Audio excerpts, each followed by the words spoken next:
அதிர்வலைகளை ஏற்படுத்தியிருந்த அகமதாபாத் விமான விபத்தில் தப்பிய ஒரே ஒரு நபரான விஸ்வாஸ் குமாரின் உடல்நிலை சீராக உள்ளதாக தற்பொழுது தகவல் வெளியாகியிருக்கிறது. அவரும் விமானத்திலிருந்து கீழே குதித்து தப்பித்திருந்த நிலையில் பல்வேறு இடங்களில் காயங்கள் ஏற்பட்டிருந்த நிலையில் அவர் மருத்துவமனையில் அனுமதிக்கப்பட்டிருந்தார்.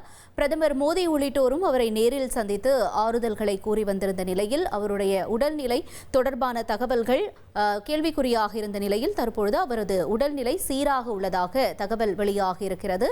தற்பொழுது அவருக்கு உடல்நிலையில் எந்த ஒரு பிரச்சனையும் இல்லை என்றும் அவர் நலமாக இருக்கிறார் என்று மருத்துவமனை தரப்பிலிருந்து தகவல் வெளியாகியிருக்கிறது. அண்மை செய்தியாக பார்த்தோம்.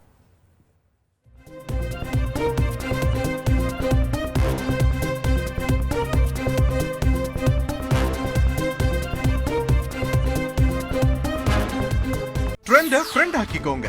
2.5 கோடிக்கும் அதிகமான தந்தி டிவியின் சப்ஸ்கிரைபர்ஸ் அண்ட் ஃபாலோவர்ஸ் குடும்பத்துல நீங்களும் இணையுங்க.